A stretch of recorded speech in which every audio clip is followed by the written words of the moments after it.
So friends, let's start preparing the basmati rice for this biryani.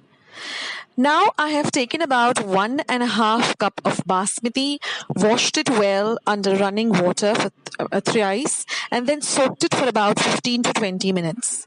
Now here I have about 1 liter of water boiling.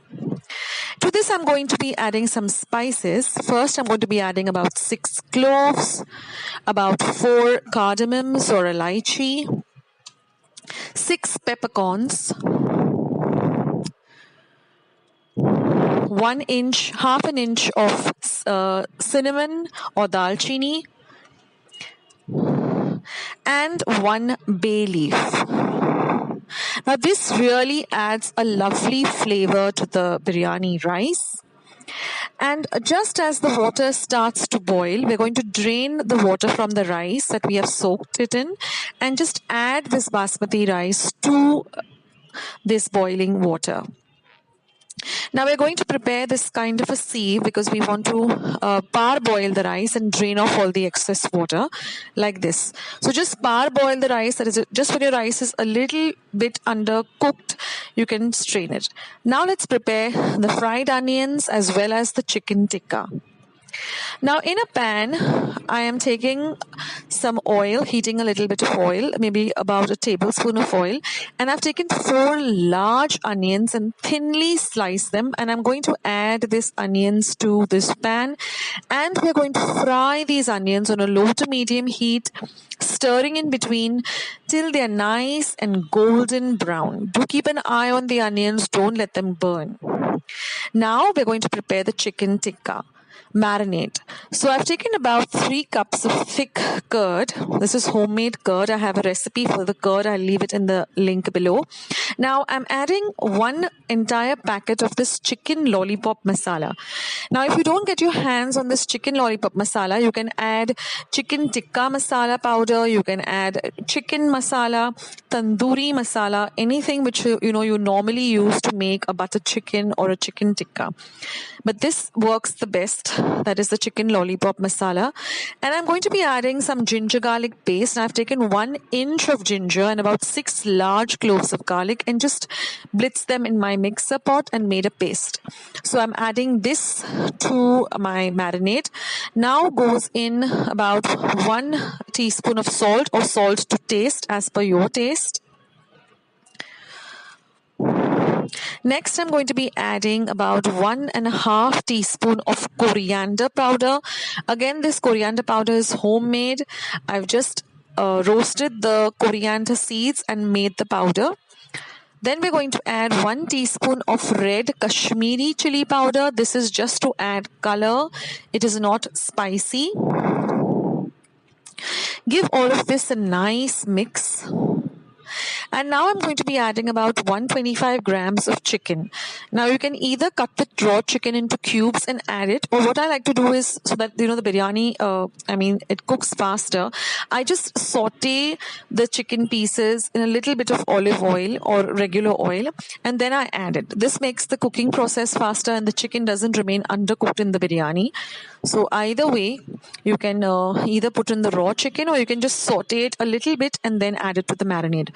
Now we're going to keep this marinated chicken aside for at least 15 to 20 minutes so that the masala nicely gets coated into the chicken.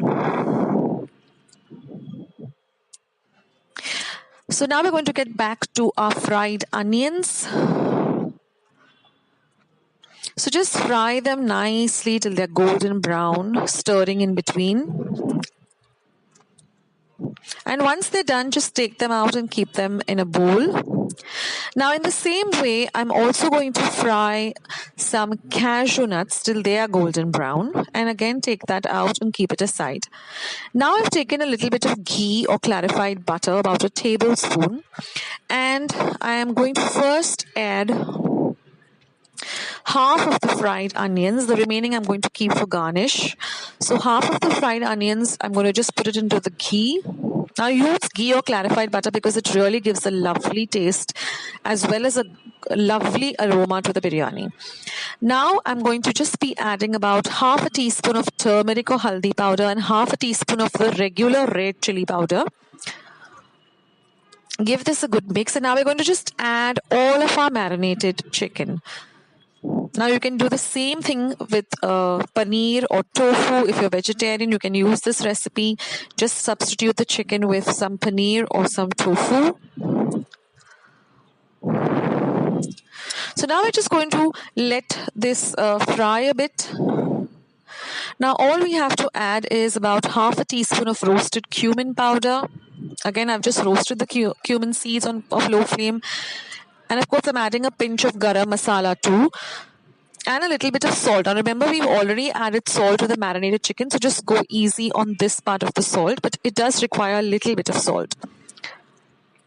Now I'm going to add just 1/4 of the cashew nuts, the fried cashew nuts, into this. And we're going to just keep this on the flame for about 5 minutes till everything comes together very well. And now we're going to assemble our biryani. Now in a heavy bottom pan, I've just taken a little bit of ghee again, and I've just put the chicken part down on the first layer, the entire chicken, that is. We're just going to have 2 layers to this biryani. One is the chicken and one is the rice. Now I like to take out all the whole spices that we've added when we were boiling the rice, because then some people don't like to have the whole spices when they're eating. If you're okay with it, you can keep the whole spices in the rice. Otherwise, it's better to take it out because it's easier to eat that way. Otherwise, it does become a problem. You keep getting whole spices in the middle of every morsel. So take out the whole spices and then just layer the rice. And now I've just taken some kesar or some saffron strands, put them in some warm milk, and I'm just pouring that over the rice. And now I'm just putting the remaining fried onions as well as the fried cashew nuts on top of the rice. And I'm going to put a lot of coriander, freshly chopped coriander, about a handful of it, or a little more if you like. And just cover this up and cook it on a low to medium flame for 15 to 20 minutes. And after 15 to 20 minutes, your biryani is all ready. Now you can leave it like this and serve it when you're ready to serve.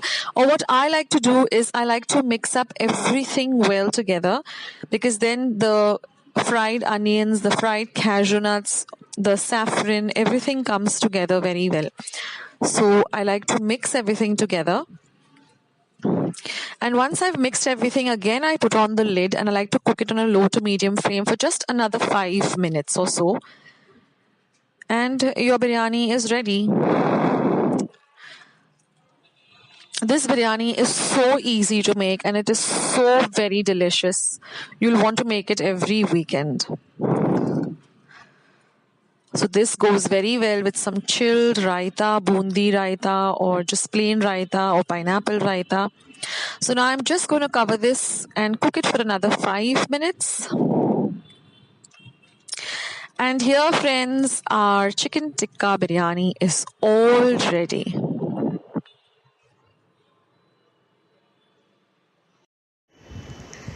Well, friends, don't forget to give this video a big like. Please do not forget to subscribe to my channel by hitting the red subscribe button you see below this video. Do ring the bell icon so every time I upload a new video, you'll be the first one to know. Please share my recipes with family and friends. Do visit my channel for more than 215 videos. And thanks so much for watching. See you in another video. Take care.